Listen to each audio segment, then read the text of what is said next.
Our guest today is someone who sold their e-commerce business for a seven-figure exit and is talking about his lifestyle change, everything that went along with it, and the new wealth that he came into. On this episode of After the Exit, I sold my business and found it confusing about what's next, wealth management, lifestyle creep, concierge services, fat fire, and a ton more. This show, After the Exit, brings on guests who have experienced the same to share what they learned and helping others through the process. You'll notice also we keep everyone anonymous to allow them to help share a bit more. All right, let's jump into the episode. First of all, thank you for joining. It's been really cool to hear about your story so far in the e-commerce venture world, and then plus later and everything you're doing now and have learned from. So just jumping in, like, where are you from? Where were you born? Obviously, there's a heavy accent that everybody's going to hear. Yeah, so I was born and raised in Germany, and I came to the States 10, 12 years ago when I was 24, and just kind of moved over with two duffel bags, and that was it. Really? Wait, what brought you to the States versus wanting to stay in Germany? Really opportunity. Even though it doesn't sound like it, because then I worked as a line cook for the next 5 years. But for me, I think what I've learned since then is that I think I just connect with living in the States much more than I did in Germany. I think, especially when it comes to things like, and maybe we'll touch on this later, but taking risks and taking on debt and starting a business. I feel like there's a lot of red tape in Germany, and when it comes to those things, and even though when I was 24, I didn't realize that consciously, I really had like an aha moment when I came to the States that, you know what, this is where I need to be. Interesting. Is there an example of some of the red tape that you remember in Germany for starting a business or? I mean, not that I remember it so much, but just the way that, obviously at some point I had to break the news to my mom that I was just going to pack it up and leave and come to the States. And that was a difficult conversation. But now that she's been here recently, especially after the exit, we talked about how turns out it was the right move. And she herself said, you couldn't have done what you did here in Germany. Just the ability to establish credit and get a loan and just take risks and kind of figure things out, make a sale first before you figure everything out. I've talked to some business owners or people that are starting out trying to start a business in Germany, and it's like, well, let's make sure we have all the proper documentation in place and get registered with the tax authorities. And it's just is a lot of not exciting stuff that keeps people from doing it and never taking that step. That makes sense. What was the immigration process like? My wife had to go through that when she was a kid, and she just talks about how it was, 5 something years before she was able to have citizenship or like leave the US, or I don't know how it went for you. It was years, yeah. We don't have to get into the whole thing, but just the process from visa to green card to then eventually becoming a citizen, which I am now. It was a long time, especially as you're, waiting on your permanent green card. There's a period of time where your sort of initial green card runs out, and it's very hard to leave the country at that time. It's possible, but yeah, it was difficult. Yeah, that makes sense. Okay, line cook though. So wait, tell us about that. Yeah, so I'd been working in kitchens for a minute, and when I came over, I wanted to do that. And the decision to work in a kitchen was one that's really fueled by how I realized I kind of approach everything, and it's by thinking about a worst case scenario. And I thought, you know what? If I learn how to cook, I'll always have a job. Like, that's baseline level. And it's something that I also happen to enjoy. So I did that, and I quickly moved into sort of more the fine dining environment. And then when I came out to LA, I spent most of my time in the kitchen at Spago, which was a great place to learn. And then the last year there, I became a sous chef and got just a little bit burned out on it and just was looking for a career change. And that goes right into, how I ended up starting a business. All right. Yeah. I mean, that's really cool. I feel like this is the American story, right? Like moving for opportunity, working away from the bottom and then having, an awesome exit and living the life you want. So yeah, so let's talk about the business, e-commerce business, but yeah, if you maybe start as to what it was and then but how you really got started or found this niche. Yeah, okay. So after I quit cooking, I was working in a job in, event production. I was working on major music festivals around the country. And because it was gig work, I was always working 3 weeks and then off 3 weeks. I just really had a lot of off time. And at one point I thought, you know what, maybe I should do something with all that off time other than like smoke weed and watch Netflix. And again, because it was gig work and the money wasn't steady, I at the time I remember thinking, you know what, it would be really cool if I could make an extra $300 a month.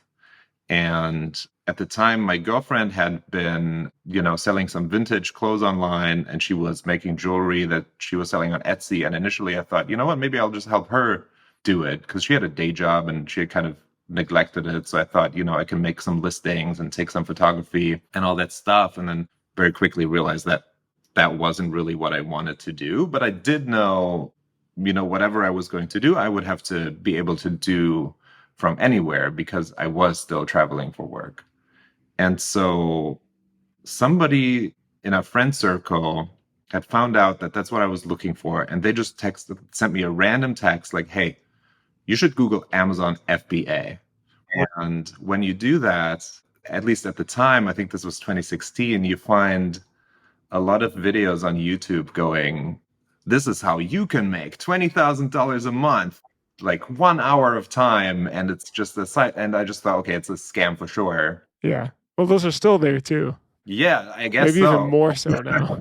But I mean, I definitely understood how if you take fulfillment out of the equation, that there's a big lever that you can apply to a business. And so I researched it a little bit more and I found a book that's just like a Kindle ebook that somebody was selling that talked about, hey, look, you really can make this work. It's a little bit more like a job and it's going to be hard work at first, but it's possible.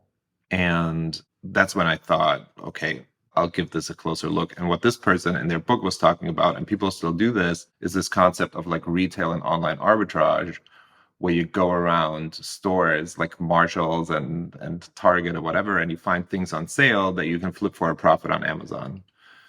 And I did that for like a weekend. What were you looking for? Or what was the stuff you were buying? I mean, at the time I had no clue. And I think I just went to like a Marshalls and you scan things with a little like Amazon seller app and look if there's a profit in it. And then if there is, you buy it. And then I was sitting in my kitchen peeling off labels, preparing to send this stuff to Amazon. And I thought, okay, no, this is also miserable. I don't want to be doing this. So then there's online arbitrage where you basically do the same thing. And there's like software out there now that just scans thousands of stores by UPCs and compares them to what Amazon has in their system. And people do it. Like people have for sure, created these little jobs for themselves where they just go around and flip stuff. And whether or not they drive to stores where apparently the margins are higher because you have local sales, or you just buy things online where anybody can compete, then they have it shipped to their home or like a prep center and they relabel it and they sell it on Amazon. And people are, I think it's kind of the dream is to have a full-time income doing that, working part-time hours, or at least, making your own schedule and be there for like your family, your kids, your hobbies while making a solid living. Do you know, by the way, what one of those apps are called? Yeah, the big one is Tactical Arbitrage, which is like a monthly subscription. And it's a beast of a software. At least it was when I used it. I'm sure it's even more so now. Interesting. Okay. And people So, have courses around this stuff. Like you can find it. but you had to manually basically look up the product, search, compare the price, see if this was something that there was margin in. Right. So a lot of the steps are sort of automated for you, but then you still have to make the decision of, okay, I'm gonna take a chance on this one, and then you can do this thing just from your computer if you use a prep center, and then you pay them a fee, like a per unit fee, to relabel it and send it back to Amazon.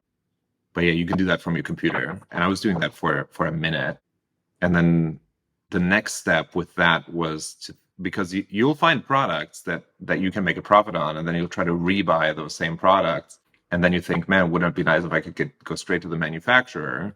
So then you have what people call the wholesale business. There are brands out there that just kind of don't know how to sell on Amazon or how to brand their stuff on Amazon. They just don't want to deal with it. Hmm. And people approach those brands and say, hey, look, I'll sell it for retail on Amazon if you sell it to me at a good margin, and then you don't have to worry about it. And so then that's the sort of the next step if you want to go that route. And I did that for a minute. And so I kind of learned, learning by doing the steps of how to sell things on Amazon. Can you share like what you were making then roughly, or like, because this sounds like a really cool hobby, or I guess something that you were doing while you were working at the event company?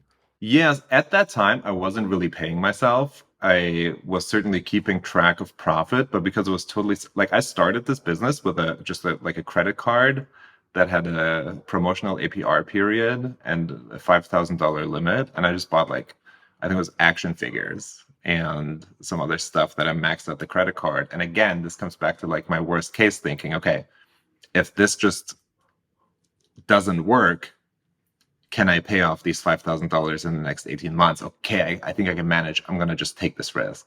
But then because I started out debt funded, I had to take on ever, more debt and to just grow the business. I always threw everything right back at the business. So when I was doing some of that online arbitrage and some of that wholesaling, I think the first year, still doing it part time, my revenue was $250,000. That is insane. I know. I mean, it's pretty crazy for some, again, couple hours a month.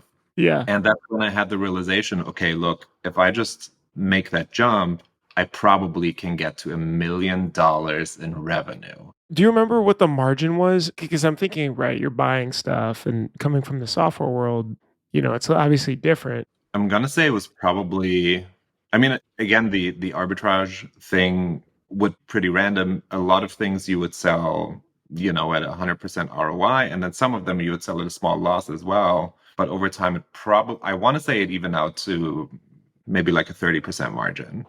And you were taking the stuff, shipping it to Amazon so that they could do the fulfillment. Were you buying it online, or are you still buying it in stores and shipping it to them? No, I did the store thing for a weekend. I thought it was just miserable trying to pick and pack everything. So I immediately realized, okay, no, just have to use a prep center and send it to them. And then you just keep spreadsheets and then tell them what to send and when to send it. Got it. So it was like you found some sort of wholesaler for the action figures, sent it to the prep center, who separated them, labeled them, like you said, and then they forwarded it to Amazon Yeah, and some fulfillment center. companies would just send it straight to Amazon. I was selling these bike helmets, like BMX helmets, for a minute that the manufacturer just sent straight to Amazon. There were a couple of interesting products that nobody would think, that there could be something in it. I remember telling my mom at the time, and she's like, "What is it that you're doing?" And I was like, "I don't know, but it works." What was one interesting one? There is a product that did really well for me, and people still love it. Sometimes I go back and I look at it. It's like a little, it's a thing you put in your kitchen, and it's wooden dowels that come out, and you put your used Ziploc bags on it so that they can dry, and you can reuse them the next day. Really? Yeah. Very Mhm. random. I've never even heard of that, but I also I don't hadn't cook, either. so so you started, half or a quarter of a million the first year, which is massive. Where does the scaling go from there? So at the end of that year, I had two sort of big realizations. And one was this wholesale stuff is great, but I don't have any creative control over the listings. Other people can do the same thing.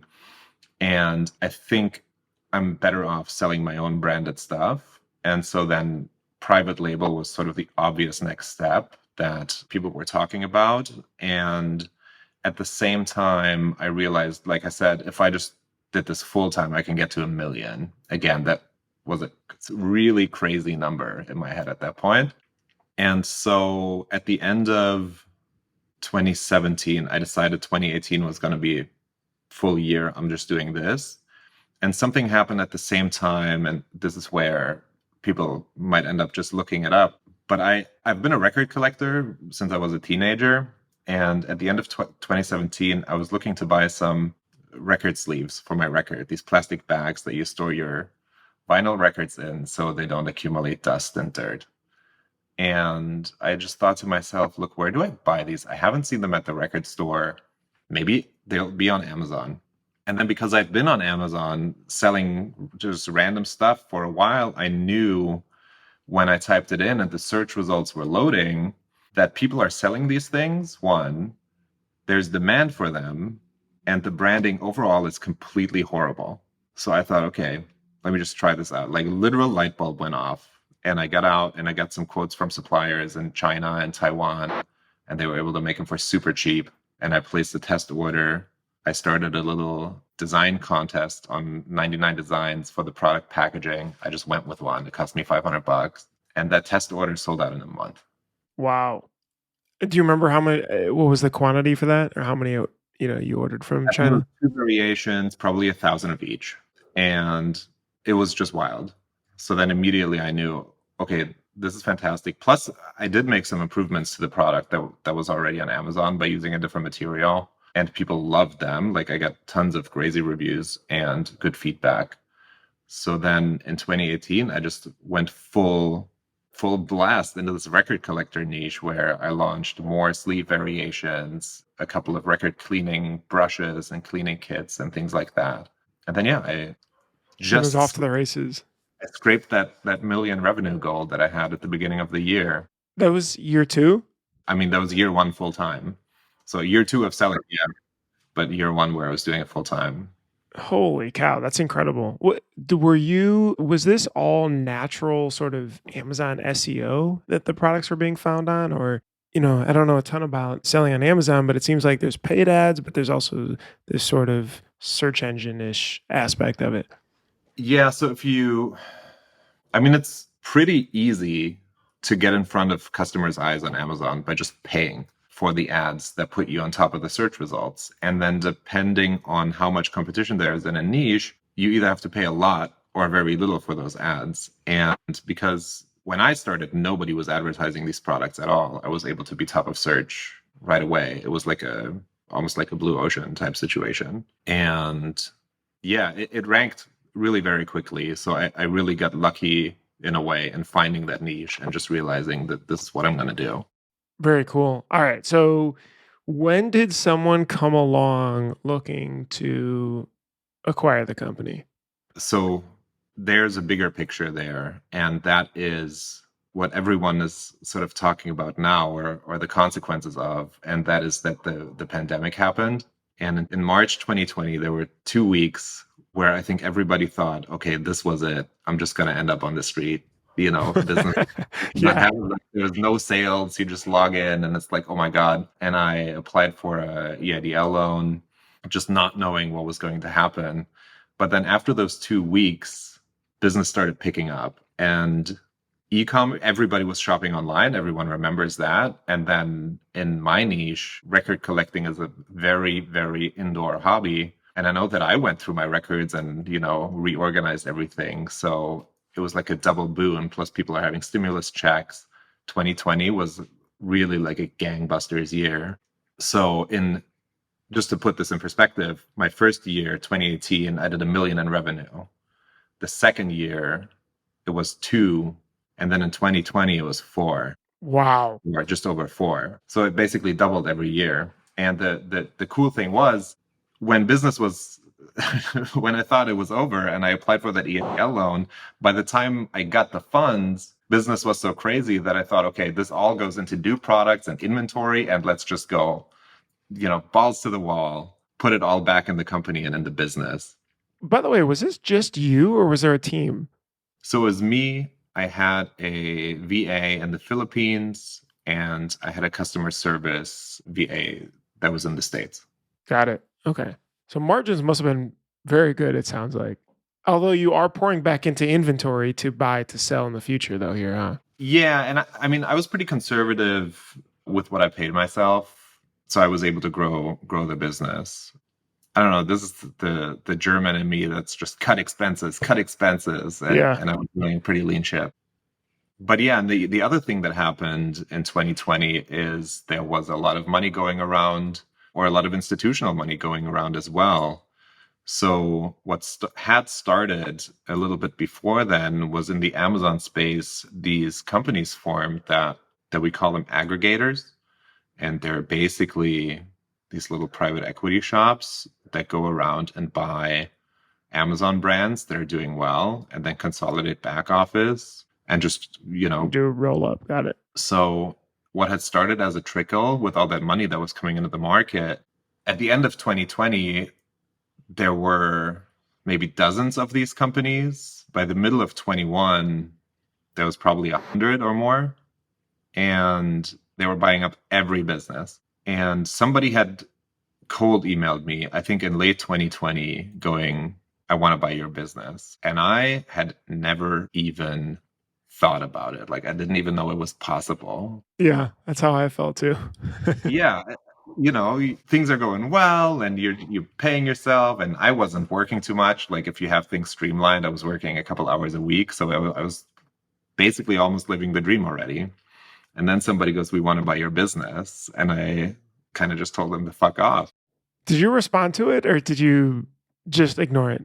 I think I ignored the first one. Then they emailed me just going, hey, look, we're really serious. Do you want to just do a quick meeting? And we just did a Zoom meeting, and they, introduced themselves. I really kind of didn't trust it yet. And then they sent an offer over, and I just kind of wasn't impressed.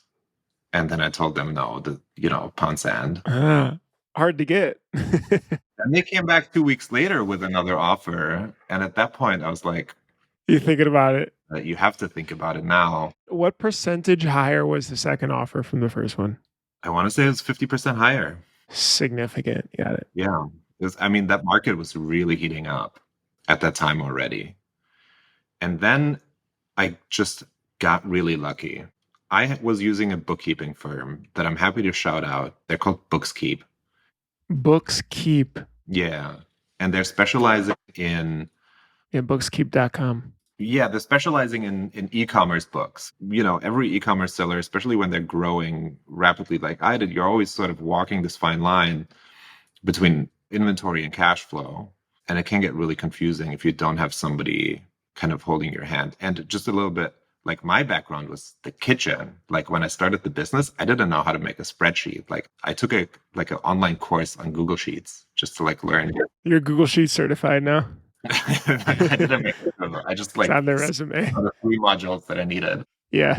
And so Bookskeep had clients that were all e-commerce sellers, and all different kinds of e-commerce sellers. Some were selling wholesale through their own website, and some were selling on Amazon, and some people are using Google Ads.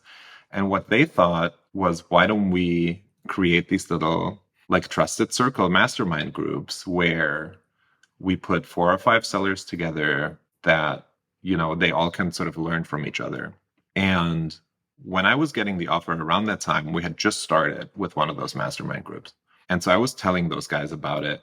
And somebody said, wait a second, I know somebody who just sold their business. It was just like yours, like an FBA business. They had a really good experience. Why don't you talk to them? And so through a string of referrals, I was connected with a broker. And for me, that was kind of the best thing that could have happened, because what I'm not is a salesperson, even though in e-commerce, kind of funny, you're selling stuff, but you couldn't be further removed from the customer in a way. And your sales pitch just kind of happens on the listing, which somebody else ideally wrote. So I knew I needed to find somebody to kind of go out there and sell this thing, especially because the market was being so crazy at the time. So yeah, I found a really good broker that kind of put the offer that first aggregator made in perspective and said, look, I think you can probably triple it. Wait, from the second offer or the very first? Oh, okay, from the second one. Yeah. Yeah, that's so interesting because we had many emails as well coming in, but for I think a year or two, I was just like, mark as read, delete, delete. I thought they were spam, honestly. So I had a part-time assistant and I was like, she's like, what do you want me to do with these emails? And I said, anything that says capital or partners or something like that, just mark as read. Like it's a con. Email filter. Yeah. But when I definitely picked up one, Absolutely same mental mindset of, "Oh, shoot, I don't know anything about this. I've never gone through like, this isn't something you do every day. You're not working out. This happens maybe once in a lifetime, maybe a couple, who knows, right?" But anyway, go on, go on. Yeah. So, anyways, they kind of put it in perspective. And another thing that I got out of talking with people that had already done it was, you shouldn't just sell because you can get to a big number. You should sell when you can get to a number that just makes sense for you. And so I started with the end in mind, and I just looked at, if I want to just kind of take some chips off the table, but maintain my current lifestyle, what's that number? And I came up with a number, and I talked to a broker thinking, maybe in 1 and 2 years, this can happen for me if I grow the business a little more. And they said, no, no, you can make this happen now. So then I got onboarded with them, took about a month. Then I think it was before they even put a memorandum together. They just kind of talked to some people about my deal, and those people were really interested. So then the way that we did it was we approached, maybe 4 or 5 of these aggregators that were out there, and we said, look, we'll give you first dibs if you're willing to put a little extra on the table for the So privilege. kinda create some competition there. Yeah, exactly. Before even going to broad market. And then a couple of offers came in, and they were just all where they needed to be for me. And then we had some Zoom meetings, and I went with the one that was the best fit. And then we did 30 days, no, 45 days of due diligence, and that was it. So start to finish, it was just over 6 months from from getting the first offer to signing the purchase agreement. That's amazing. Do you remember roughly what the broker cost? Like, was it a flat fee? Was it a percentage? Yeah, it was a percentage fee. I think it was 10% up to the first million, and then 9% over that. Got it. Got it. And it's really interesting that you talk about starting at the exit in that, like, here's the number that supports my lifestyle. And then backing in as to, like, can this, like, key fit in that hole and using the broker to essentially make it happen for you. Yeah. I mean, obviously, you did all the work to, like, set it up and everything and build the key, but that is a really interesting way of thinking about it. Yeah, I don't know. I've always started with the end goal in mind and what purpose does this serve if I make any sort of decision. And that just kind of helps clear things up a lot. What are we optimizing for? Did you through everything, do you feel like you hit your number? Now? No. Oh, so the number's changed? Or rather you hit it, but you think it's higher now?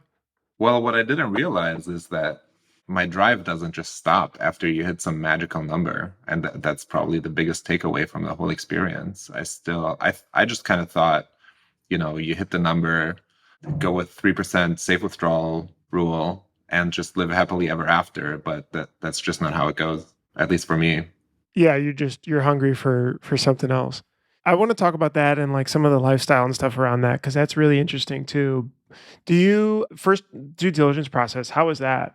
It was pretty exhausting for me going through it for a couple months, but So for me, it was a little bit of a hurry up and wait situation. I again, the German in me had everything in the business sort of really buttoned up. Like I knew where everything was. I had numbers for everything. Hey, what percentage of your revenue do you spend on marketing? Boom, like I had it.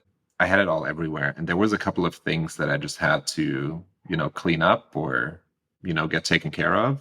And then it was just really a lot of waiting on due diligence from the counterparty, which was like one of the most horrible months that I've had where I just kept why? Just nervous every time you send docs back over?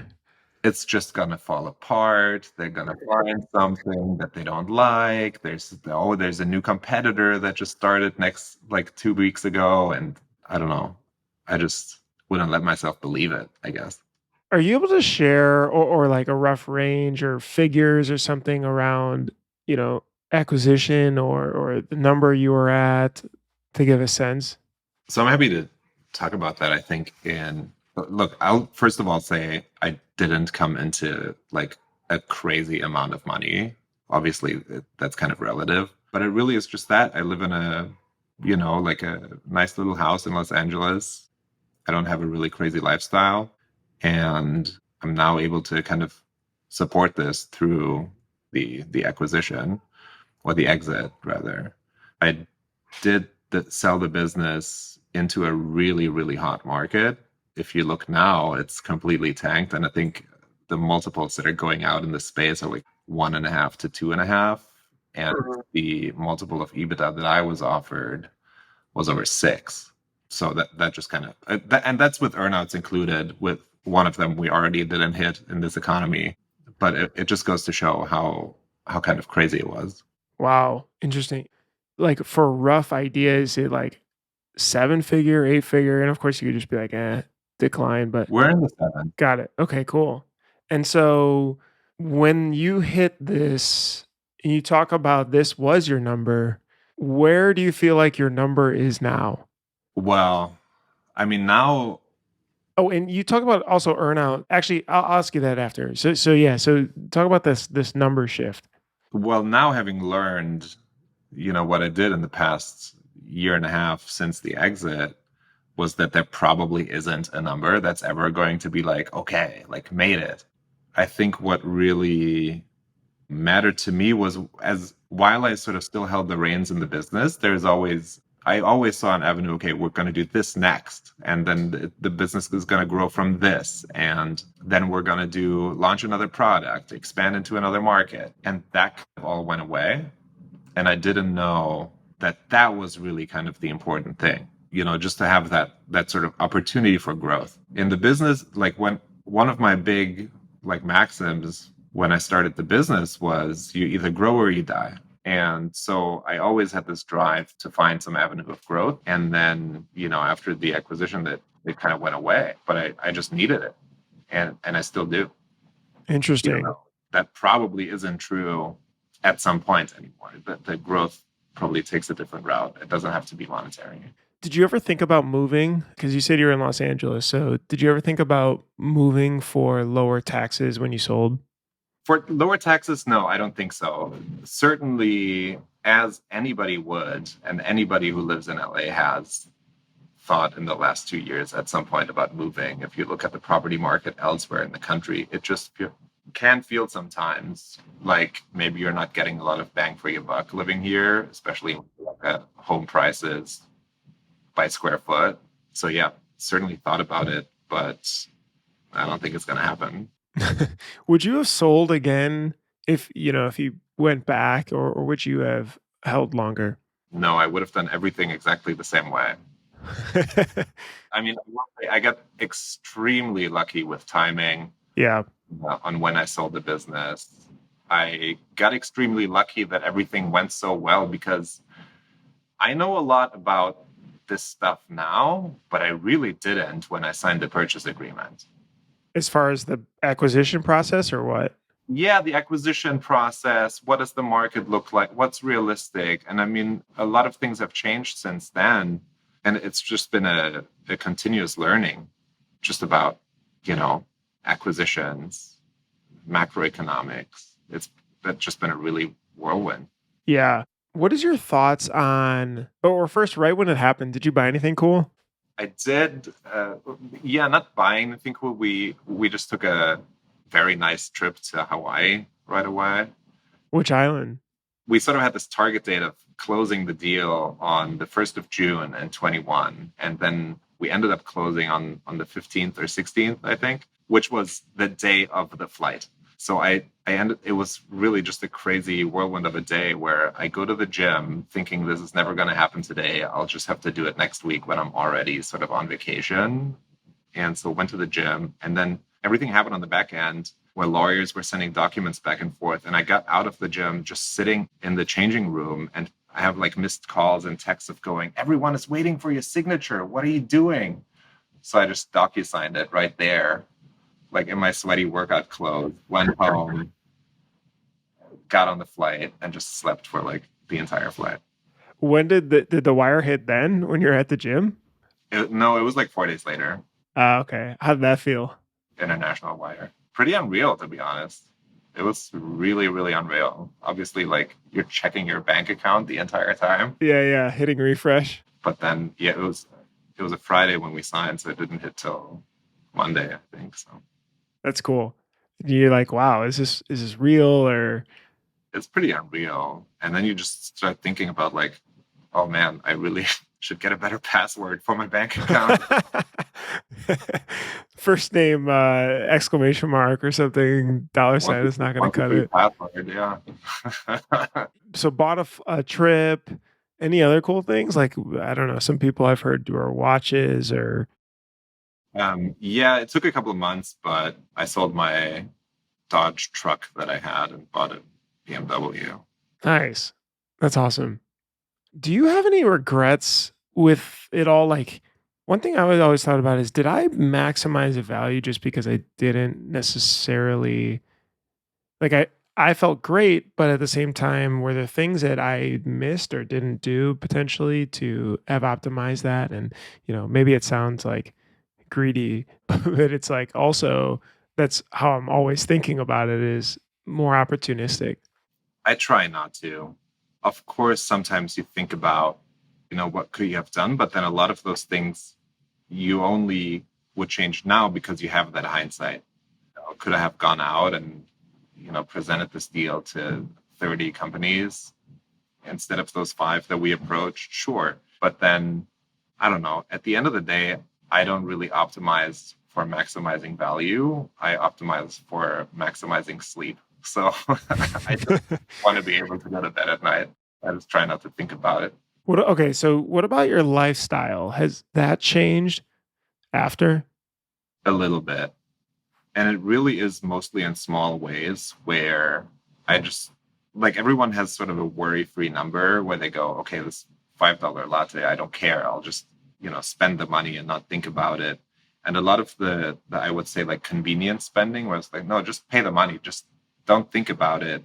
You'll be better off optimizing, removing the decision. So I like going to the grocery store, I just buy what I want. Like it's great. It's I don't know. I was really, really sort of poor in my 20s, and in a way, I'm still there. But that lets me enjoy my life now so much more. So, like the convenience number, essentially that limit went up. You're Yeah, saying, where yeah. do you feel like the number is where you think about it twice? Is it $50, $100, $1,000? I wish I was consistent that I could put something So out. it maybe depends on the item. Yeah. What about maybe a restaurant? I feel like that was one strong example that may have changed, whereas prices at a restaurant, granted, not going to Michelin star or this or that, but like, if it's a $30 meal, not necessarily paying attention. Whereas before I was definitely like eyeing the price of items. Okay. My situation is a little different there because the Michelin star type restaurant, just because of my background of chefing for a minute, You enjoy it. I tend to be less impressed by. Okay. Because while I know what's going on behind the scenes, I also know, I can make a lot of this stuff.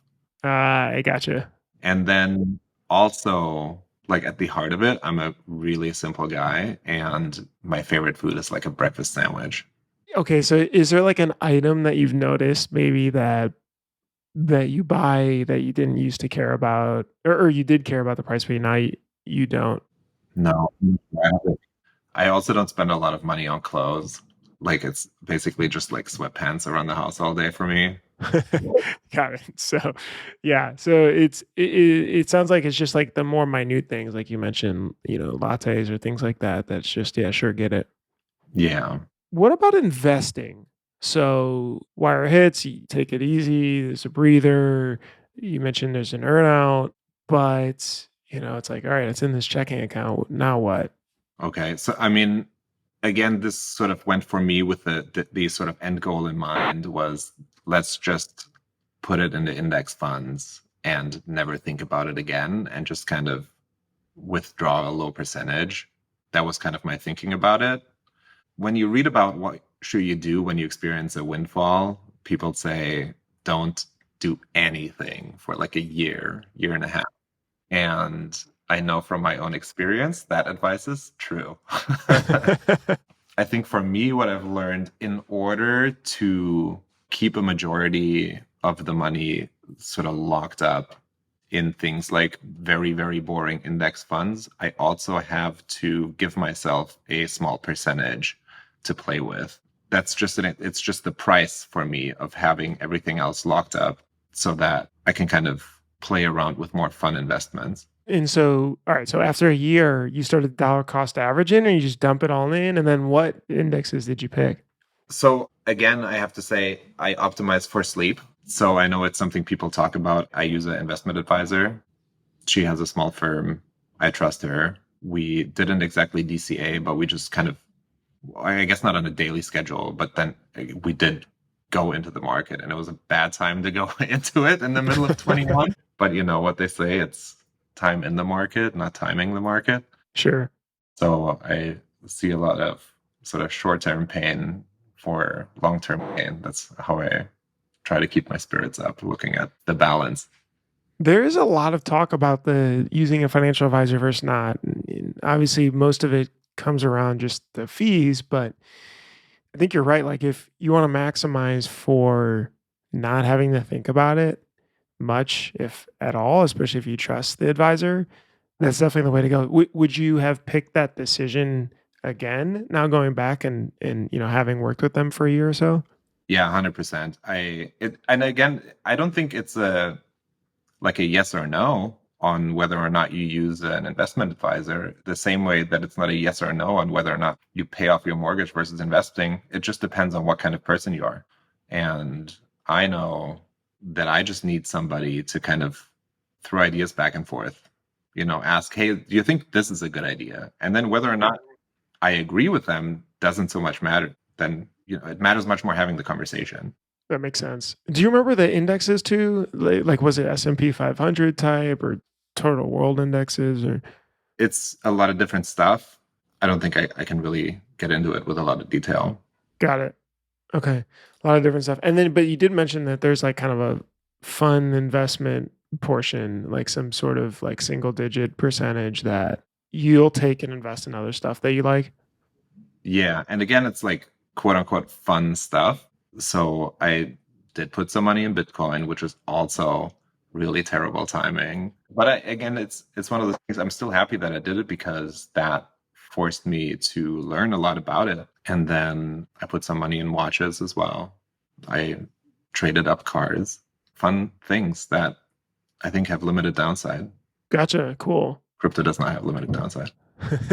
As long as it's not an FTX, I guess. Yeah. Or Or Luna, country. or yeah. And then you talked about separately when we met about the book Die with Zero, which comes up a lot on the Fat Fire forums as well. You read that. Did that change your thinking? It's just around lifestyle and how you view wealth. Yeah. I mean, a little bit when I was reading it, I was just like, oh, here's my excuse to just spend a little bit more money. That was a lot of Yeah.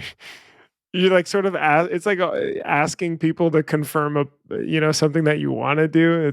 Sometimes Yeah, I'll be like, "Oh, mom, should I buy this jacket?"